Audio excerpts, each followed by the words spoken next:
Amis téléspectateurs, bonjour. Comme chaque week-end, on se retrouve sur le plateau dès maintenant, l'émission qui revient avec plaisir avec vous sur l'actualité politique de la semaine. Hashtag et maintenant, si vous souhaitez réagir. Certains remanient plus vite que d'autres. Nous avons pris une toute petite semaine seulement pour remanier notre casting. Autour de moi ce week-end, une équipe d'excellent niveau, de très haut niveau. C'est le retour de l'immense Georges-Marc Benamou sur ce plateau. Bonjour. Grossi, vous croyez? Non, l'immense, j'ai dit l'immense. Bonjour. Vous sortez une série sur la peste d'Albert Camus. Ce sera diffusé début mars sur France TV. Je rappelle que vous êtes écrivain et producteur. Bonjour Juliette Méadel. Bonjour. Ça va? Vous êtes ancienne ministre, vous avez signé un impérieux besoin d'agir. C'est à retrouver aux éditions de l'Observatoire.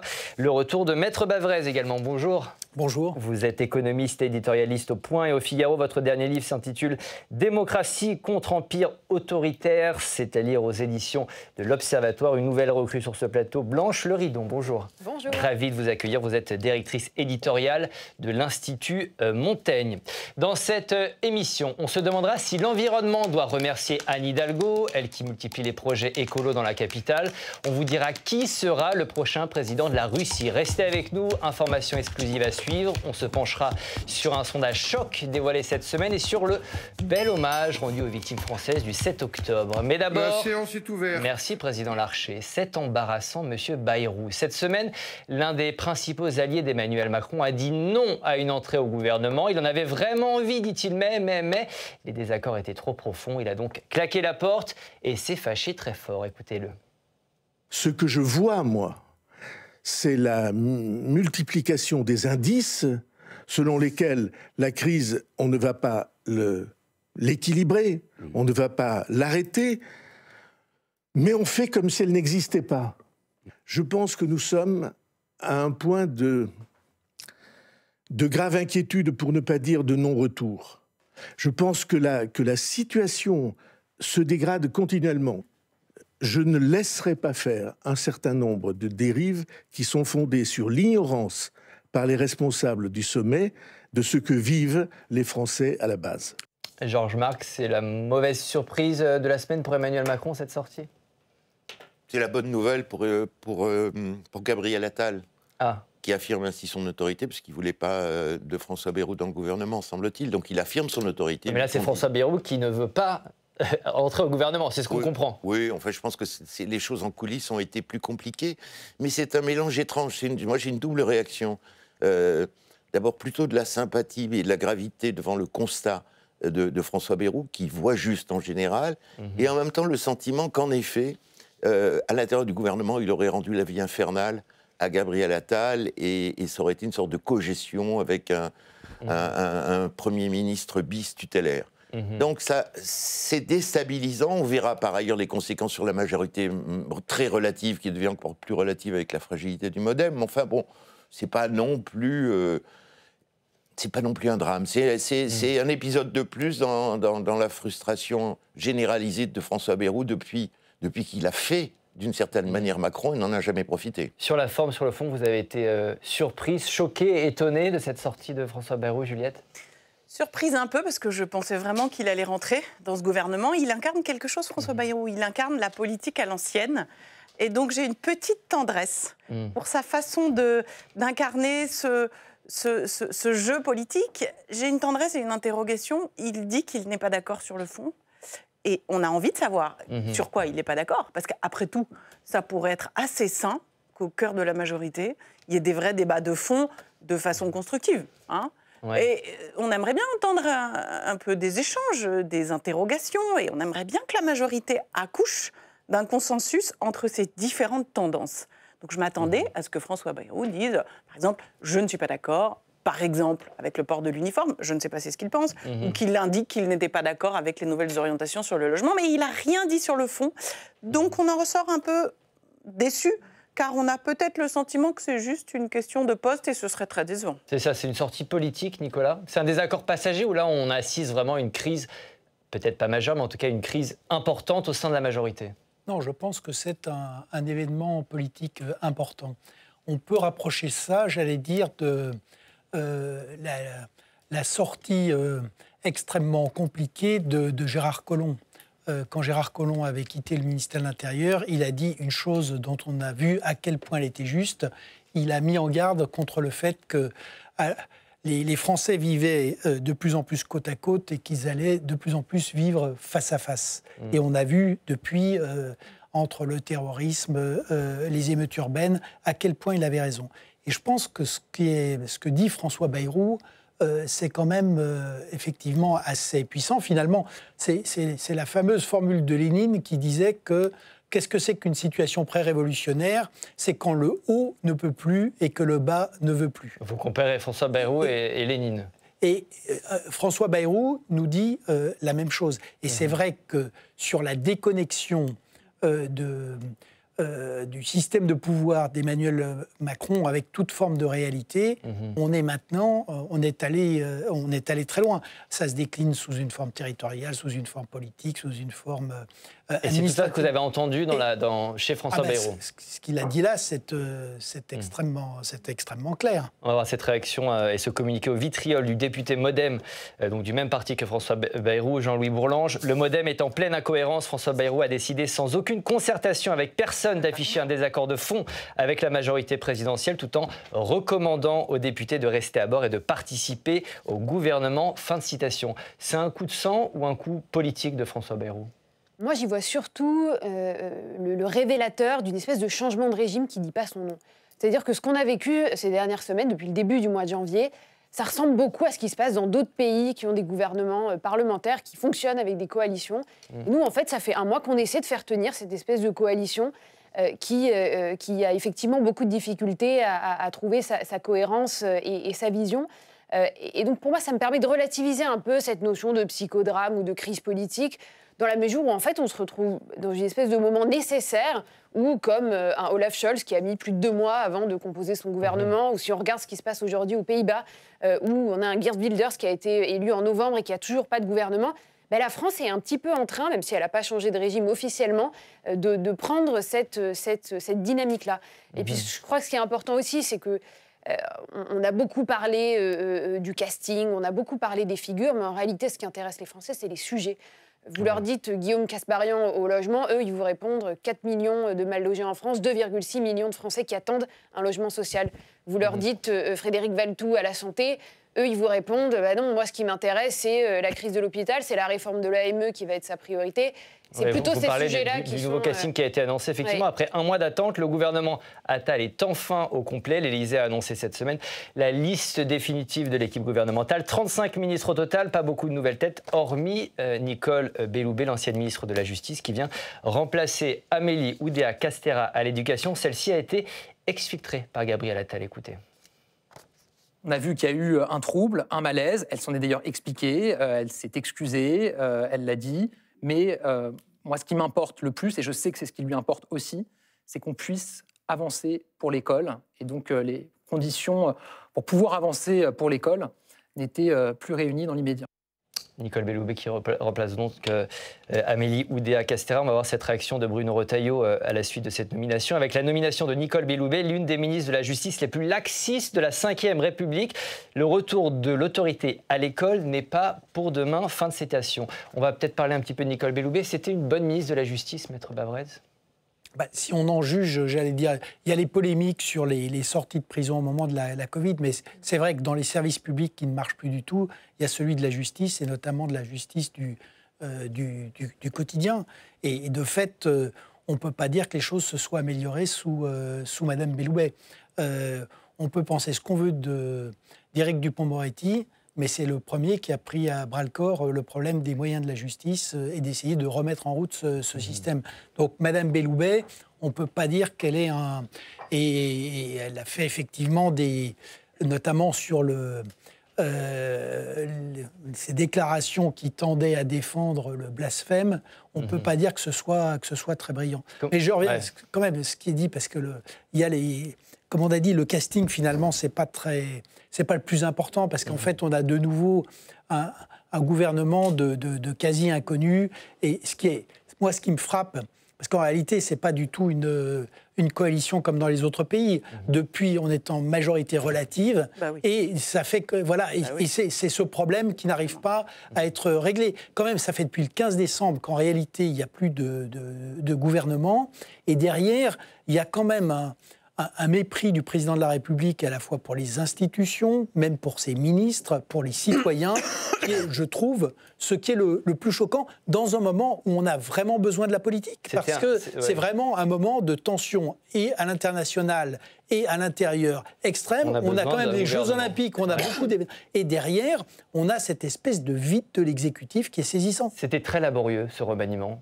Un mois entre Attal 1 et Attal 2. Ça a pris du temps. Mais ce qui est important, c'est pas Nicole Belloubet, ce qui est important, c'est que Gabriel Attal a obtenu l'exfiltration de Amélie Oudéa-Castéra, qui était une erreur de casting monstrueuse et qui était d'ailleurs pour Gabriel Attal difficile. C'était les déclarations qu'elle a faites, c'était, je ne sais pas si c'était volontaire, mais c'était une pierre dans le jardin plutôt bien ordonné du Premier ministre qui avait eu un excellent bilan à l'Éducation nationale. Donc il a eu raison de l'exfiltrer, parce qu'elle ne pouvait pas rester dans ces fonctions-là. Et donc, vous saluez quand même Nicole Belloubet qui vient de la gauche. Il faut saluer Gabriel Attal, sa prestation hier, et le fait qu'il ait imposé de faire de la politique sur ce sujet crucial, qui est le sujet de l'éducation nationale. Qu'elle vienne de la gauche n'a pas beaucoup d'importance, parce qu'elle n'a pas de poids politique, et que la ligne, ce sera la ligne une sensibilité, du président. Oui, mais enfin, la ligne, ce sera la ligne du président de la République et du Premier ministre.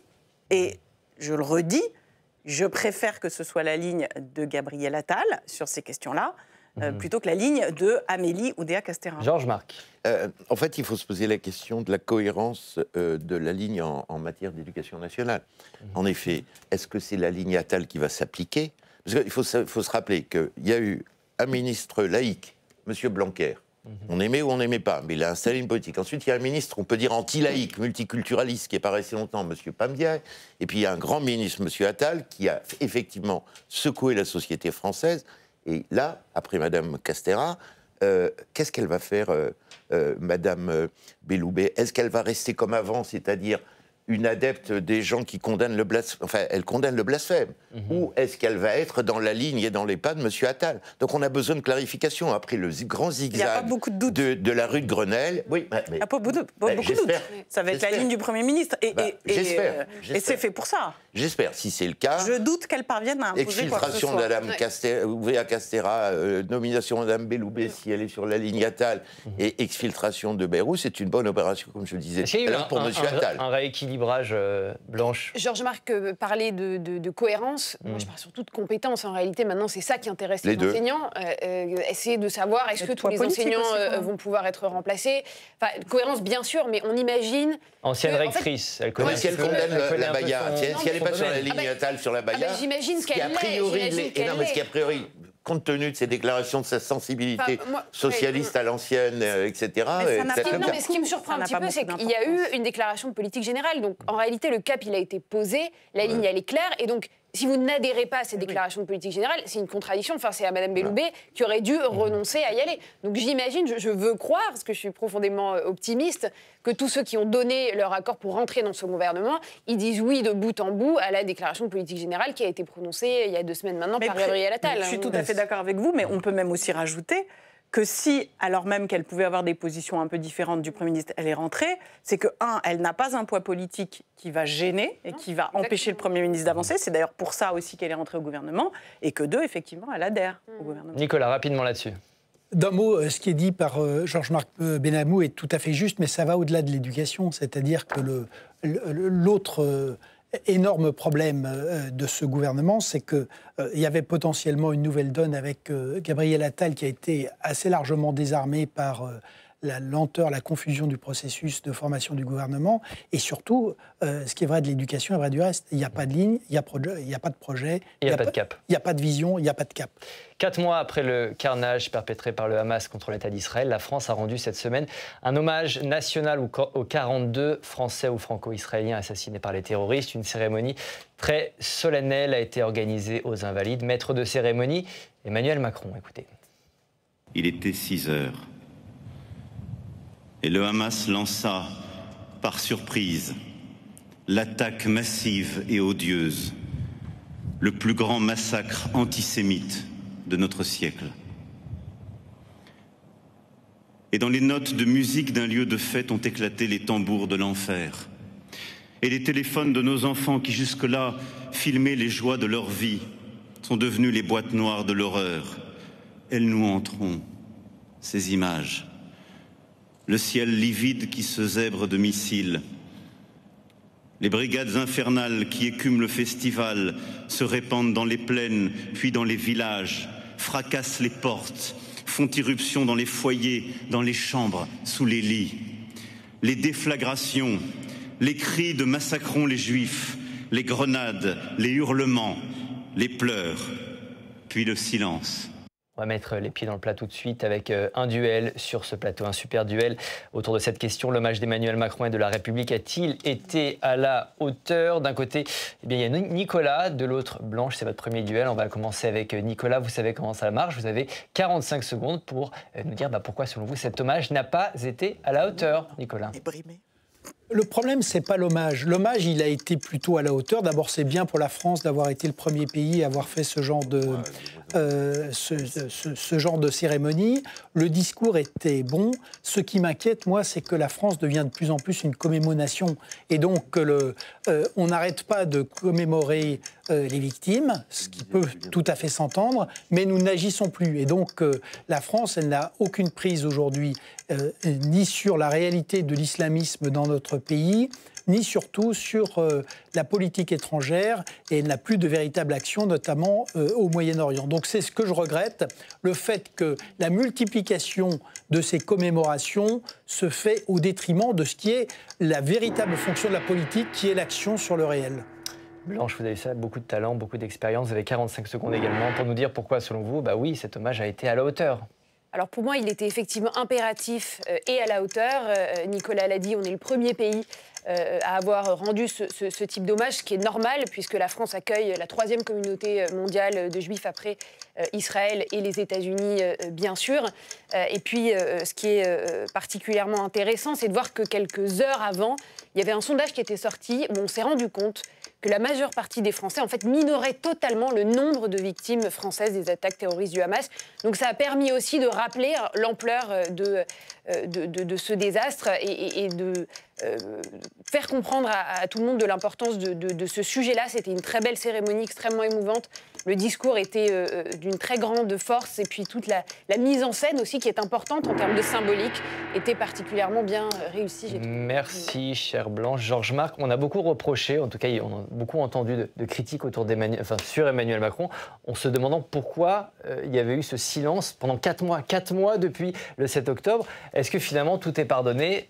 L'hommage a eu lieu, on passe à autre chose. Non, le problème, c'est pas le moment c'est pas le moment des polémiques, parce qu'on peut dire mais pourquoi si tard, et on peut dire aussi que c'est le seul pays qui à ce jour ait fait une telle cérémonie. Donc, j'ai pas envie de polémiquer là-dessus. On peut polémiquer sur les atermoiements de la diplomatie française. On peut être choqué quand on voit Monsieur Séjourné, le nouveau ministre des Affaires étrangères, serrer normalement la main, une poignée de main chaleureuse avec le ministre des Affaires étrangères iranien, et faire des déclarations un peu aberrantes. Ça, on peut s'étonner, mais pas sur cette cérémonie. Madame la ministre, vous êtes ancienne ministre, ancienne secrétaire d'État à l'aide aux victimes. Vous avez assisté à cette cérémonie. Alors, il y a eu beaucoup de mots de la part d'Emmanuel Macron, notamment quand il parle du plus grand massacre antisémite du siècle. Il a eu les mots justes, le chef de l'État? Ça, c'était une formule très juste.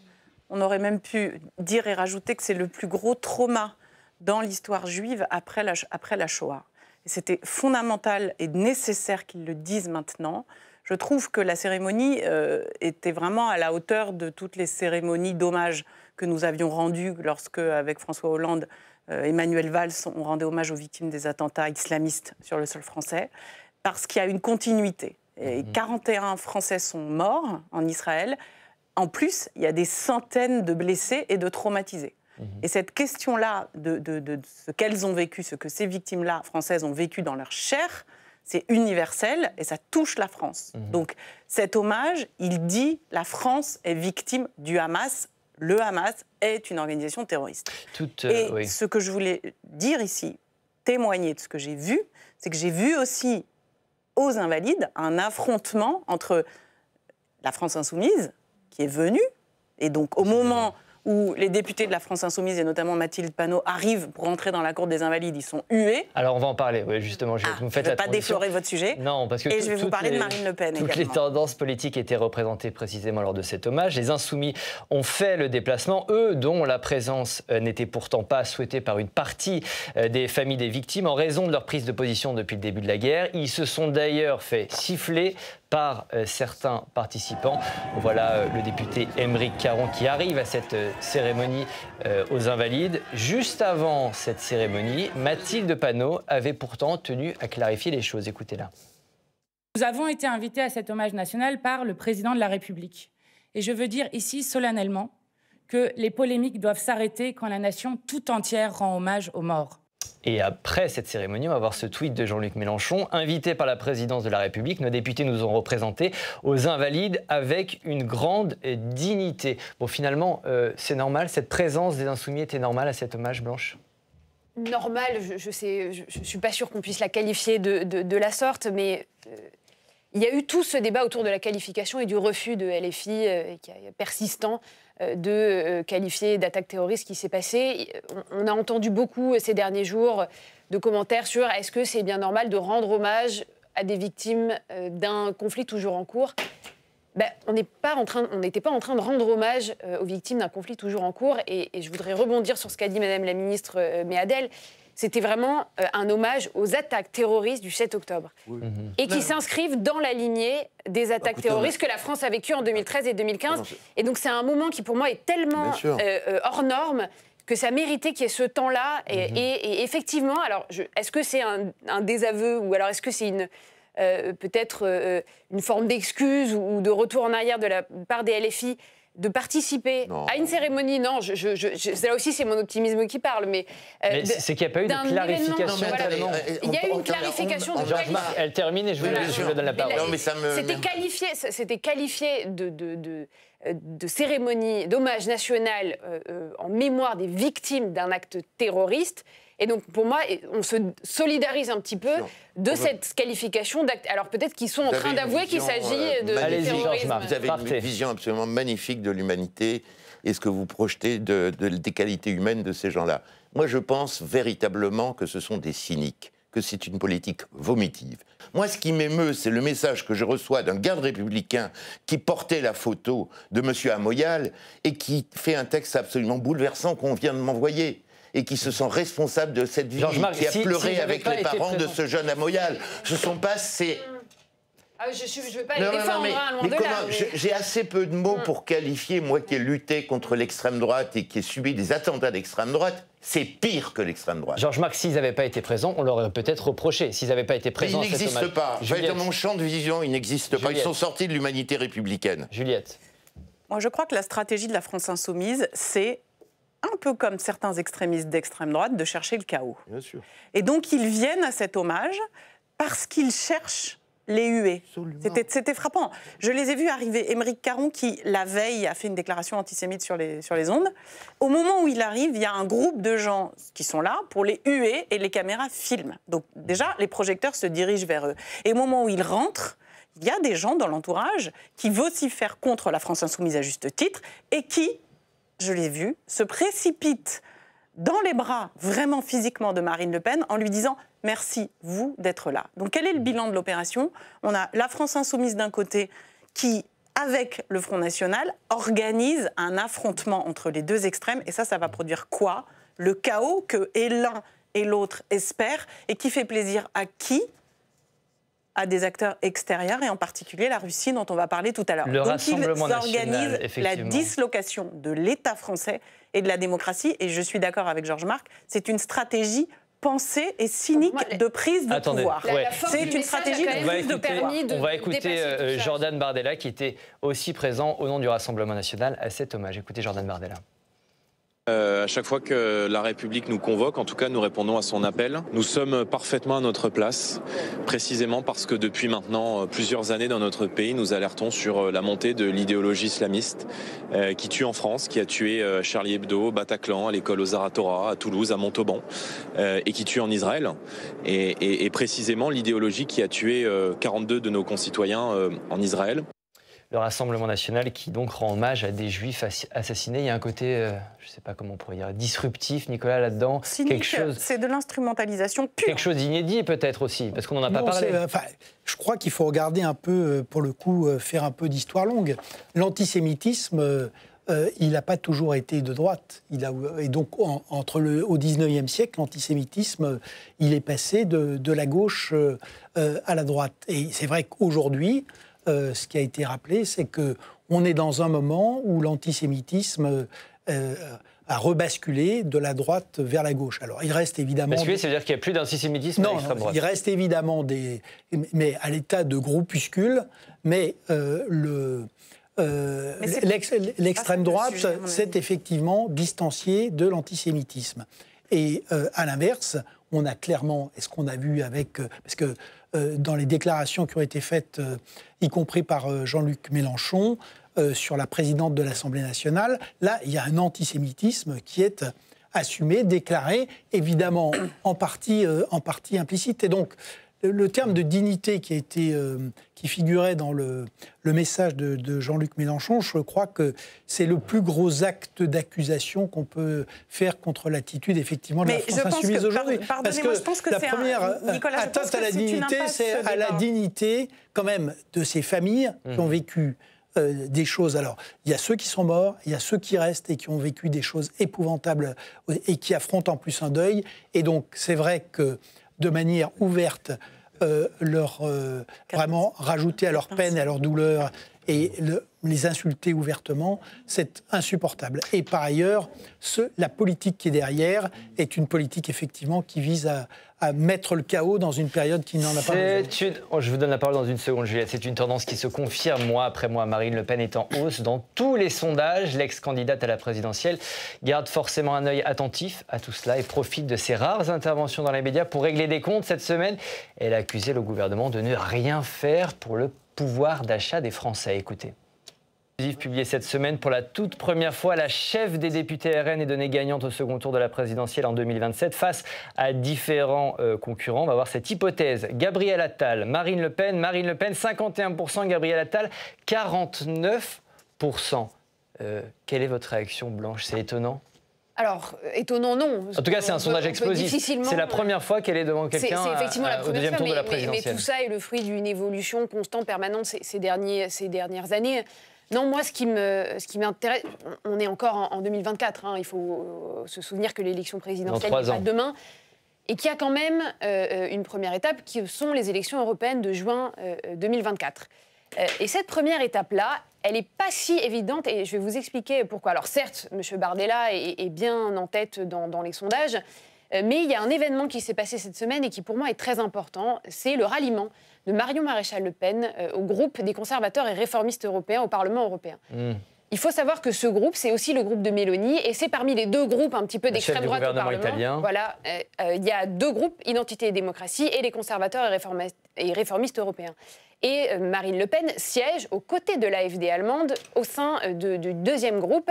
Et on sait que l'AfD allemande, contrairement à Marine Le Pen, qui est dans une stratégie de normalisation et de dédiabolisation, l'AfD a quand même révélé à la fois un projet de Dexit, c'est-à-dire de sortie de l'Allemagne de l'Union européenne, et un large projet de remigration. D'expulsion de citoyens allemands d'origine immigrée. Et donc je pense qu'être associé à ce groupe-là pour Marine Le Pen ne va pas l'aider du tout dans sa dédiabolisation, là où au contraire, Marion Maréchal, contrairement à ce qui s'était passé en 2022, est en train peut-être d'aller vers une forme plus fréquentable. J'aimerais qu'on revienne sur ce sondage explosif, Marine Le Pen 2027, gagnante. On a l'impression... Alors, explosif pour les médias, on est à 3 ans de l'élection présidentielle, mais on a quand même l'impression qu'il y a une ascension quasi irrésistible. Est-ce que c'est votre avis ou pas? Oui, 42%. Le diagnostic qu'évoquait tout à l'heure Nicolas Bavrez de Gérard Collomb, qui n'a pas été entendu et qui a explosé à la gueule des Français en juillet avec les émeutes urbaines qui ont procédé à une accélération des votes en faveur de Marine Le Pen. Donc tout ça est un travail lent avec des accélérations comme les émeutes urbaines. Donc ça vient de loin. Je dirais même ça vient de très loin. C'est-à-dire que les études de la Cofremca dans les années 2000 montraient qu'il y avait un désir d'autorité. Il a été rempli par Nicolas Sarkozy, etc. Mais ça vient à la fois de très loin et d'une tendance qui s'est accélérée ces dernières années. Un peu comme Obama qui va laisser le pays à Trump. Alors la question, c'est est-ce que Macron va laisser le pays à Marine Le Pen? Cela dit, c'est peut-être un peu tôt, 3 ans, il peut se passer des choses, à une condition. À une condition, c'est que le bloc central, centre-gauche, centre-droite et républicain ne présente pas plein de candidats. À ce moment-là, le risque, c'est de la multitude des candidats, c'est d'avoir Marine Le Pen face à Mélenchon, ce qui serait le cauchemar de la France. Vous faites vraiment des bonnes transitions. On va voir cette hypothèse. Jean-Luc Mélenchon, Marine Le Pen, c'est le même sondage. Hypothèse Jean-Luc Mélenchon, Marine Le Pen, deuxième tour de la présidentielle. Marine Le Pen gagnerait à 64% et Jean-Luc Mélenchon ne récolterait que 36%. C'est devenu un épouvantail, Jean-Luc Mélenchon, aussi pour une partie des Français aujourd'hui, quand on voit ces chiffres étonnants. D'abord, c'est devenu un épouvantail, et puis surtout, ça augmente le score de Marine Le Pen, parce qu'au fond, il y a des vases communicants entre les deux électorats. Quels sont les points communs? C'est deux forces politiques, l'extrême droite et l'extrême gauche, il faut quand même les qualifier comme ça, deux forces politiques qui n'aiment pas l'Europe, très clairement, deux forces politiques qui ne sont pas très républicaines, parce que l'un et l'autre essentialisent, c'est-à-dire considèrent le citoyen en fonction de son origine. C'est pour ça que c'est très inquiétant. Même si Marine Le Pen a fait semblant de ripolliner sa façade, la réalité, c'est qu'elle a un projet qui discrimine en fonction des origines.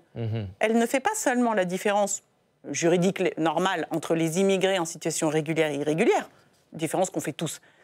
Elle fait la différence entre d'où vous venez, qui vous êtes. Même si vous êtes français, mais que vous êtes d'origine étrangère, elle discrimine. Et Jean-Luc Mélenchon fait la même chose, puisqu'il a un projet communautariste. Mais donc, ça ne rebute pas les Français quand on voit ce sondage pour 2027.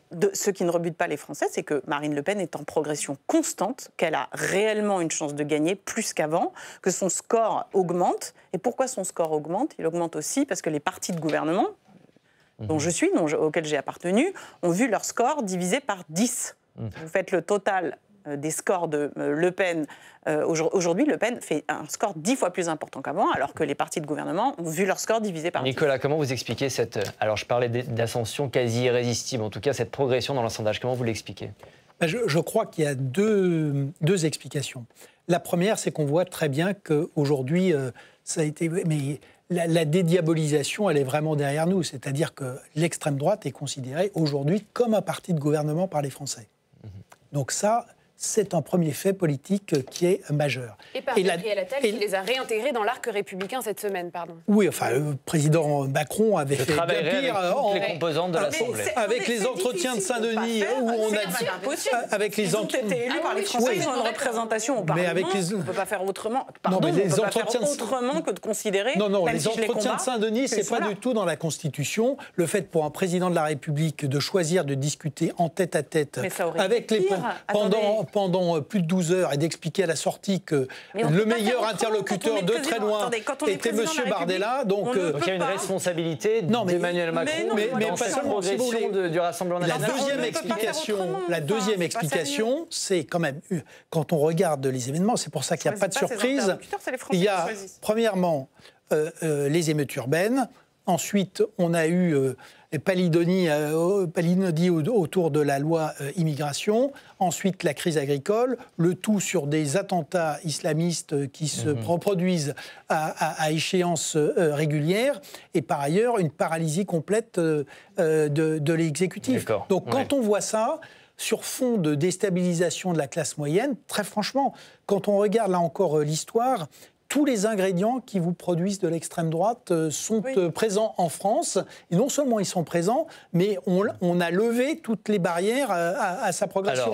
Donc c'est un résultat qui est logique. Pour combattre l'extrême droite, parlez pas tous en même temps, les amis. Juliette. Pour combattre l'extrême droite, je pense qu'il ne faut pas nier son poids politique réel. Donc ils sont élus, ils ont X députés à l'Assemblée. On ne peut pas faire autrement. Mais et d'ailleurs, ce serait Juliette, vous n'êtes pas d'accord avec ce que dit Nicolas, d'une certaine manière, il y a une responsabilité d'Emmanuel Macron ou de l'exécutif d'organiser cette opposition au pouvoir, en convoquant, en parlant de Jordan Bardella, en l'invitant au recours de Saint-Denis et en faisant finalement l'opposant numéro 1. Je serais contre l'extrême droite jusqu'à la fin de mes jours, mais ce serait totalement une faute politique que de ne pas inviter les représentants d'un parti qui représente aujourd'hui un Français sur 2. Ce serait une négation de la démocratie et ce serait, à mon avis, la meilleure manière de les faire gagner encore plus vite. Il faut les combattre. Pardon, mais c'est important. Oui. Il faut les combattre sur leur terrain, c'est-à-dire qu'il faut montrer que leurs propositions sont ineptes, qu'ils changent d'avis comme de chemise, qu'ils n'ont aucune proposition réelle pour maîtriser l'immigration et que par ailleurs, c'est le parti de la Russie et que la Russie a un projet politique qui est totalement orthogonal avec le nôtre, c'est-à-dire avec la liberté. Dans un instant. Blanche. Un mot très rapide, oui, parce que je voulais réagir dans la continuité de ce que vous avez dit sur il n'y a pas d'effet repoussoir ni de l'extrême gauche ni de l'extrême droite. Ce qui est plus préoccupant encore, c'est quand vous regardez le détail du sondage IFOP, c'est le vote des jeunes. C'est-à-dire que vous avez 39% des 18-24 qui, au premier tour, voteraient Mélenchon et 31% des moins de 35 ans qui voteraient Marine Le Pen. Donc vous avez quand même, si vous additionnez les deux, une très large majorité de jeunes de moins de 35 ans qui voteraient soit pour l'extrême gauche, soit pour l'extrême droite. Il faut parler aux jeunes. Il ne faut pas leur dire vous avez voté pour un parti, mais le président ne parle pas au parti pour lequel vous avez voté. Ce serait vraiment une négation et ça leur donnerait encore plus envie de voter Le Pen. Partons effectivement en Russie. Vous avez parlé de la Russie. Direction la Russie qui s'apprête à élire un nouveau président. L'élection présidentielle aura lieu les 15 et 17 mars prochain. Cette semaine, le seul candidat anti-Poutine et anti-guerre en Ukraine a vu sa candidature retoquée par les autorités. Nous sommes donc en mesure de vous donner l'issue de ce scrutin, chers téléspectateurs. C'est une exclusivité de l'émission. Et maintenant, voici le futur président de la Fédération de Russie. Je ne le cacherai pas, à différents moments, j'ai eu des pensées différentes. Mais vous avez raison, aujourd'hui, il faut prendre une décision. Je me présenterai au poste de président de la Fédération de Russie.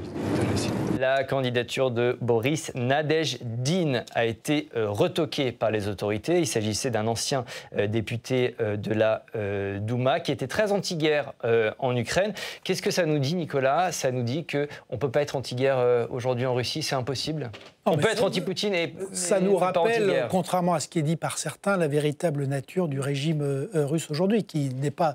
C'est pas une démocratie libérale, c'est plus une démocrature, parce que c'est une véritable dictature.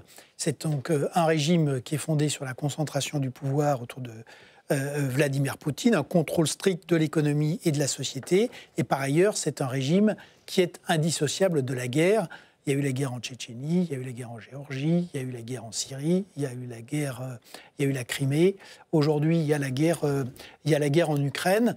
Donc, et c'est un régime qui représente aujourd'hui une menace existentielle pour l'Europe, compte tenu des déclarations de Vladimir Poutine et des menaces directes qui ont été faites sur nos démocraties. Donc, voilà ce qu'il faut savoir. Et voilà pourquoi il faut aujourd'hui, il est vital et dans notre intérêt stratégique d'aider les Ukrainiens à un moment extrêmement difficile du conflit. Question bête, pourquoi on organise des élections s'il n'y a même pas d'opposants en face? Excellente question, c'est pour maintenir l'illusion d'une démocratie et je crois que c'est intéressant pour prolonger ce que disait Nicolas. Effectivement, il y a un affaissement très préoccupant de l'attachement aux valeurs démocratiques et des démocraties dans le monde. Je crois qu'il n'y a plus que 32 démocraties libérales dans le monde aujourd'hui, ce qui est extrêmement faible. Il y a la Russie, mais qui est un petit peu la face émergée de l'iceberg. Là, ce qui se passe au Sénégal est très préoccupant aussi. Donc je crois qu'il faut, nous, en tant qu'Européens, et l'élection du mois de juin va être un vrai révélateur de ce point de vue-là, conserver et promouvoir et défendre ces valeurs, et notamment face au président Poutine. Quand vous écoutez l'interview qu'il a donnée à Tucker Carlson hier, qui est, vous savez, ce présentateur de Fox News, qui avait même été écarté de Fox News et qui prétend que les médias occidentaux ont été biaisés et beaucoup trop pro-ukrainiens. Voilà, c'est quand même assez éclairant, l'interview de Poutine et les mots qu'il peut tenir.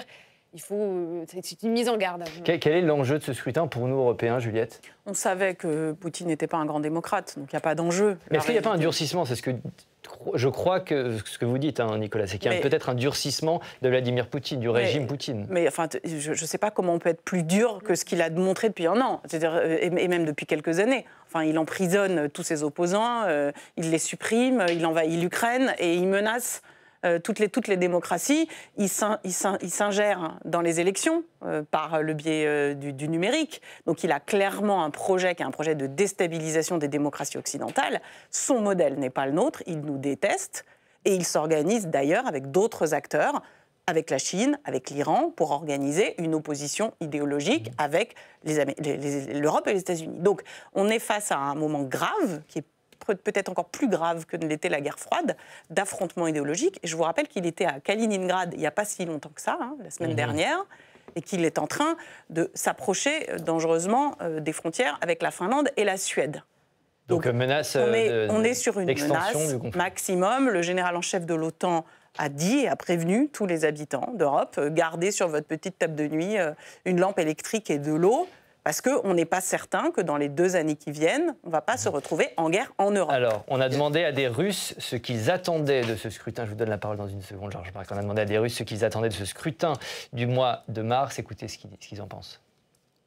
J'ai certaines attentes, que l'opération militaire spéciale soit terminée, qu'il y ait une amélioration des services sociaux. Je pense qu'il y a de nombreux programmes de soutien public, donc le plus important est que chacun tienne le coup, reste patient et garde ses forces pour surmonter les contraintes. Mais je suis absolument sûre que nos vies vont devenir meilleures. Il y a un dicton chinois qui dit que la pire chose que l'on puisse souhaiter à une personne, c'est que Dieu vous accorde de vivre à une époque de changement. Je n'ai pas besoin de changement. Est-ce qu'on mesure vraiment la popularité de Vladimir Poutine? Parce que bon, on a l'impression, alors on voit qui c'est, on commence à connaître un peu ses méthodes depuis le temps, mais il bénéficie aussi d'une certaine popularité en Russie. C'est le tsar, quoi. C'est le tsar, et en effet, depuis 10 ans, la dictature, en tout cas le caractère autoritaire, s'affirme de plus en plus. Et moi, j'ai parlé récemment avec des Russes, des moscovites, plutôt démocrates. Oui, ils se plaignent un peu, mais ce qui est étonnant, c'est que l'économie marche bien. Ils sont un peu comme les gens qui votaient dans les années 60. Ils disent, on a De Gaulle, on ne pourra pas... Je ne veux pas comparer De Gaulle, mais régime autoritaire, on ne peut pas faire autrement, l'économie marche bien. Vous savez, chez vous, la démocratie, ça marche. Et ce n'est pas des gens d'extrême gauche, ce n'est pas des poutiniens d'extrême droite. Mais en effet, il y a une attraction sur les pouvoirs forts, illibéraux, consulaires, parce qu'ils sont soi-disant plus efficaces. Je pense que les démocraties, en effet, les démocraties complexes, les démocraties qui ont du mal à trouver des majorités et à agir, sont menacées par les dictatures. C'est beaucoup plus simple, on ne réunit pas une assemblée nationale, on ne demande pas l'autorisation pour faire la guerre, et ni pour avoir des moyens. Les dictateurs, dans ces moments-là, confèrent les accords de Munich en 1936, sont beaucoup plus forts que les démocrates. Ils sont forts surtout sur cette question de la popularité de Vladimir Poutine en Russie, Nicolas. Sur l'opinion en Russie, personne n'a de vue vraiment exacte. Ce qui est intéressant quand même, c'est qu'il y a eu des files de gens qui se sont précipités pour donner leur signature à son opposant. Alors les signatures ont bien sûr... Boris Nadezhdin. N'ont pas été prises en compte par la commission électorale, mais il y a eu beaucoup de monde et sur l'opposition à la guerre en Ukraine. Et je rappelle quand même que la Russie n'était pas une démocratie du tout non plus au moment de la guerre d'Afghanistan, qu'il y a eu 15 000 morts en 10 ans, et qu'après ces 15 000 morts, il y a eu le mouvement des mers qui a été extrêmement important sur la fin de l'Union soviétique. Aujourd'hui, en Ukraine, on est à 315 000 morts et blessés très graves qui auront des séquelles à vie en Russie. Et donc, on voit que dans la périphérie, il y a quand même beaucoup d'endroits, parce qu'ils ont mobilisé en priorité les jeunes des républiques périphériques, où maintenant il y a de plus en plus d'opposition à la conscription. Donc il y a ces petits signaux. C'est vrai qu'aujourd'hui, ils sont très faibles. Il n'y a pas d'opposition déclarée. Sur l'économie, je me dirais quand même ce qui a été dit, c'est-à-dire que oui, la Russie a basculé en économie de guerre, il y a 6% du PIB dans la défense, ils ont réorienté leurs hydrocarbures vers les pays du Sud, la Chine, l'Inde ou la Turquie, mais ce n'est pas du tout une économie qui marche. C'est une économie qui est un émirat pétrolier qui finance un arsenal. Autre sujet, la planète doit-elle dire merci à Anne Hidalgo? Complètement un autre sujet. La maire de Paris a lancé la chasse aux SUV. Vous savez, ces véhicules très lourds, très encombrants, très polluants. La semaine dernière, les Parisiens étaient amenés à voter pour ou contre le triplement des tarifs de stationnement pour ce type de voiture. Et ils ont dit oui. Écoutez la maire de Paris. Je veux tout d'abord, bien sûr, remercier toutes les Parisiennes et les Parisiens qui se sont rendus à cette votation citoyenne. C'est un nombre important de personnes, un petit peu moins que pour les, notamment, trottinettes, le vote des trottinettes, mais pour autant une participation, plus de 78 000 personnes, c'est cela? Résultat du vote, 54,6% des Parisiens sont pour la création d'un tarif spécifique pour le stationnement de ces fameuses SUV.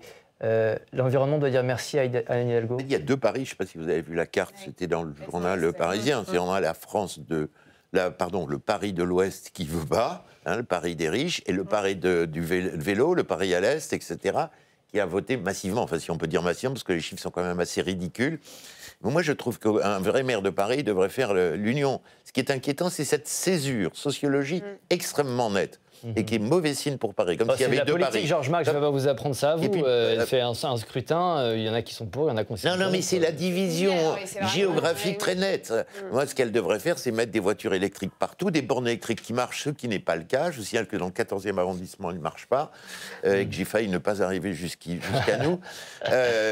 Voilà, oui, c'est du Hidalgo, quoi. La votation citoyenne, c'est une bonne chose. Mais c'est Juliette. bien. On demande finalement à des électeurs de voter, on leur demande leur opinion, alors qu'on déplore la crise de la démocratie en permanence. Ça, c'est plutôt pas mal. C'est bien quand on organise un vote et qu'on s'arrange pour qu'il y ait une participation massive. Mais là, il y a 78 000 Parisiens qui se sont déplacés. Autant dire, c'est un échec cuisant. Moins de 6% de la participation. Moins 6% de participation, c'est un échec cuisant, à la fois pour qui pose la question, Anne Hidalgo, et puis aussi pour son incapacité à mobiliser sur ce sujet.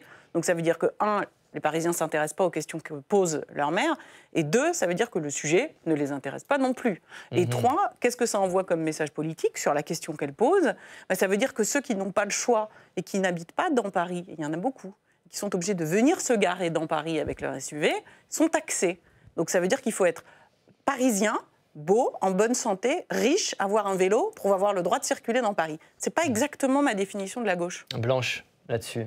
Alors, vous dites que c'est un échec pour Anne Hidalgo. Moi, je l'ai plutôt lu que c'était une victoire politique pour Anne Hidalgo. Une victoire politique. Alors, je veux dire qu'elle a fait à peine plus que le score des élections présidentielles. 5,68% de participation, on peut difficilement parler d'une victoire, effectivement. Alors oui, formellement, c'est une victoire, puisqu'elle a obtenu la réponse qu'elle attendait et qui était une surprise pour personne. Mais c'est vrai qu'à un moment, on se dit, un des moyens de régénérer la démocratie en France, c'est de le prendre par l'angle du local, et parce qu'on se rend compte que dans tous les baromètres de la confiance, finalement, les seuls qui résistent à la défiance généralisée parmi les politiques, ça reste les élus locaux. C'est vrai qu'on a envie d'encourager ce type d'initiative, mais c'est une chose de les faire, mais il faut savoir les exécuter et il faut savoir entraîner son électorat là-dedans, parce que là, vraiment, 5,68% de participation, c'est beaucoup trop faible. Mais il ne faut pas renoncer pour autant à revivifier ces démocraties locales. Il ne faut pas non plus renoncer à se baigner dans la Seine. Oui, les amis, sera-t-on prêt pour les JO de cet été? En tout cas, Anne Hidalgo donne rendez-vous aux Français et à Emmanuel Macron dans la Seine. Écoutez-la. Près de 100 ans aussi, après l'interdiction de la baignade dans la Seine, plus de 30 ans après la promesse de Jacques Chirac, oui, mes amis, nous allons à nouveau autoriser la baignade dans la Seine. C'est une prouesse. Nicolas, je ne vais pas vous demander si vous allez vous baigner dans la Seine, mais pourquoi cette promesse revient depuis plusieurs années, se baigner dans la Seine? Alors d'abord, la promesse revient régulièrement, mais elle n'est jamais tenue. Elle revient d'autant plus régulièrement qu'elle n'est jamais tenue. Je crois que ce qui a été dit sur ce pseudo-référendum, parce qu'il faut rappeler que la question était par ailleurs complètement biaisée, donc avoir 55%... Pourquoi était biaisée? Parce que la question portait condamnation du SUV dans la manière dont elle était présentée. C'est aussi une aberration écologique, puisque comme en fait c'est fondé sur le poids, ça veut dire que toutes les voitures hybrides, puisqu'il y a 2 moteurs, vont supporter cette surtaxe, alors que ce sont des véhicules théoriquement plutôt écologiques. Et moi, ce que je trouve très inquiétant, c'est que je ne pense pas du tout que... je ne sais pas ce qu'il en sera de la baignade dans la Seine, mais Paris, pour l'instant, est un énorme cloaque. C'est une ville où l'insécurité progresse. C'est une ville... Les transports ne marchent absolument plus aujourd'hui. Personne ne s'en préoccupe. On voit l'espèce de jeu de la mairie de Paris pour envoyer toutes les responsabilités sur l'État et l'inverse. Et donc, moi, ma crainte, c'est que dans un pays qui est maintenant fort peu présidé, fort peu gouverné, on va avoir quand même 5 milliards de gens dans le monde qui vont regarder notre pays à la loupe et que pour l'instant, on est quand même parti pour risquer un énorme fiasco. Et donc, moi, j'aimerais bien qu'au lieu de s'occuper des SUV, on s'occupe sérieusement des Jeux Olympiques et rendez-vous cet été. Et d'essayer de se mobiliser pour que notre pays offre quand même une image à peu près présentable. Et je ne pense pas qu'on y soit. C'est une émission... séance est suspendue. Merci, Président Larcher. C'est une émission un peu particulière aujourd'hui, les amis. On a appris cette semaine la disparition de l'ancien ministre de la Justice, Robert Badinter. Beaucoup sur ce plateau... Vous l'avez connu, il y a trois avocats de formation, je crois, sur ce plateau, Nicolas, Juliette et Georges-Marc. Qu'est-ce que vous retiendrez, Georges-Marc, de Robert Badinter? D'abord, l'immensité du personnage. C'était à la fois un compagnon de route de Mitterrand que j'ai bien connu, et c'est devenu un ami. Je pense à Elisabeth Badinter. Je pense à mon fils de 14 ans qui découvre un jour Badinter et qui va sur Google il y a quelques années. On se retrouve dans un hôtel et qui a le sentiment d'approcher de près Victor Hugo. C'était à peu près ça qu'il y avait dans le regard de mon fils. La dimension du personnage. Et quelques années plus tard, alors qu'on croisait Elisabeth et Robert Badinter souvent, je lui dis « Qu'est-ce que tu veux faire dans la vie ?» Et un matin, il me dit « Je vais être Badinter. » Et ce message de transmission, cette humanité, voilà, moi je suis très, très, très, très triste. Voilà. Juliette. Oui, c'est vraiment un moment très émouvant. Il était effectivement, pour l'étudiante en droit que j'étais, la référence. C'était mon parrain en politique. On a travaillé ensemble beaucoup. Jusqu'au jour où, quand je suis rentrée à l'ENA, avec mes camarades de promotion, on a voulu que ce soit lui qui donne son nom à ma promotion de l'ENA, puisqu'on a toujours des parrains. Et donc, je l'appelle à 5h du matin parce qu'on débat toute la nuit. Et puis, au bout d'une nuit de débat, toute la promotion, enfin la majorité de la promo vote pour que ce soit Robert Badinter qui soit notre parrain. Et je l'appelle à 7h du mat quand même, je me souviens, un dimanche. Et donc, il me répond très gentiment, on parle de nos sujets. Puis au bout d'un moment, je lui dis « J'ai quelque chose à vous demander ». Il me dit « Mais quoi ?» Je voudrais que vous acceptiez d'être le parrain de notre promotion de l'ENA 2009-2011. Et là, le grand homme me répond « Mais pourquoi moi ?» Et donc je lui ai dit parce que c'était vous, parce que c'était nous, comme Montaigne à la Boétie. Mais c'est vous dire à quel point les grands hommes, c'est ça. Plus ils sont grands, plus ils sont humbles et plus on les admire. C'était un homme d'histoire. Oui, je crois que un personnage historique. Oui, et ce qui va rester, bien sûr, c'est son combat contre la peine de mort. Donc, il l'a combattu en tant qu'avocat, et il y a eu un moment clé qui a été le procès Henry. Ensuite, c'est le garde des Sceaux qui a porté le projet de loi qui supprimait la peine de mort. Et ensuite, il a, dans les différentes fonctions qu'il a occupées, encore à la tête du Conseil constitutionnel, c'est une figure de l'état de droit. Et c'est une figure de l'état de droit dans une période où il est aujourd'hui très fortement contesté et bousculé. Donc voilà pourquoi, effectivement, il représente, j'allais dire, plus qu'un destin qui est aussi un destin exceptionnel, comme on l'a dit, sur le plan politique, mais aussi sur le plan intellectuel et moral. On pourrait le rapprocher un peu de Simone Veil, par l'ampleur du personnage, et surtout par un combat qui n'est pas seulement un combat politique, mais qui est vraiment un combat moral. Emmanuel Macron salue une figure du siècle. Vous partagez ces mots, Blanche ? Absolument, et je partage tout ce qui vient d'être dit sur ce plateau. Alors moi, je ne suis pas juriste, donc ce que j'en retiens, c'est plutôt sur une autre dimension qui est celle du discours politique, qui est une matière que j'enseigne également à Sciences Po. Et évidemment, on pense, Nicolas l'a dit, au discours du 17 septembre 1981 pour défendre sa loi pour l'abolition de la peine de mort, où il a dit « Demain, grâce à vous, la justice française ne sera plus une justice qui tue ». Et où il y avait eu tout ce passage absolument mémorable et un discours d'une intensité, d'une force historique absolument considérable, et on s'en souviendra. Il y a un héritage qui est effectivement et qu'il faut poursuivre. Mais c'est ça qui est intéressant. C'était un homme de gauche, mais est-ce que son héritage dépasse largement la gauche, Georges Marc ? De Mitterrand. Je vais vous raconter une anecdote qui n'a jamais été publiée. Quand Jacques Delors se retire, en novembre 1995, la France de gauche est effondrée, et Mitterrand, avec qui je déjeune, et Lauvergeon était là, et elle peut en attester, a pensé sérieusement proposer à Badinter de se présenter. C'est-à-dire que le successeur intellectuel de la matrice Mitterrand, de cet humanisme Mitterrand... Ça aurait dû être Robert Badinter. Oui, pour lui, c'était Robert Badinter. Et d'ailleurs, Robert Badinter et Elisabeth, et quelques-uns dont moi, nous sommes très peu restés très proches de Mitterrand. Enfin, je veux dire, à la fin de sa vie, il était le meilleur ami de Mitterrand, alors que les Jospin et autres... en disait pique-pendre. Juliette, sur l'héritage politique, peut-être, quel sera l'héritage politique ? Quel est aujourd'hui l'héritage politique de Robert Badinter ? C'est cette gauche républicaine, parce que c'était avant tout le grand homme au-dessus des clivages et qui avait le sens de la France et du respect du droit. Et je pense beaucoup à cette importance du droit qui nous constitue. Et il avait une vision de la République qui est, pour moi, la vision idéale. Les contre-pouvoirs, la force politique, la préservation des plus fragiles par le droit.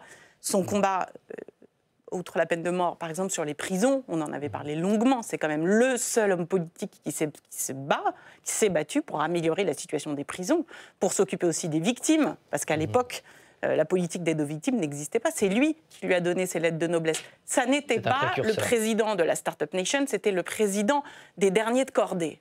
Robert Badinter, pour moi. Je crois aux forces de l'esprit. Merci François. Je ne vous quitterai pas. C'est la fin de cette émission, ce sera le mot de la fin. Merci beaucoup. Merci à tous les quatre d'avoir participé. Salut à vous derrière votre écran. Merci pour votre fidélité. Continuez à nous suivre. Vous pouvez nous retrouver en replay et en podcast sur notre plateforme publique cna.fr. On se retrouve la semaine prochaine, même jour, même heure et même endroit. Bye bye.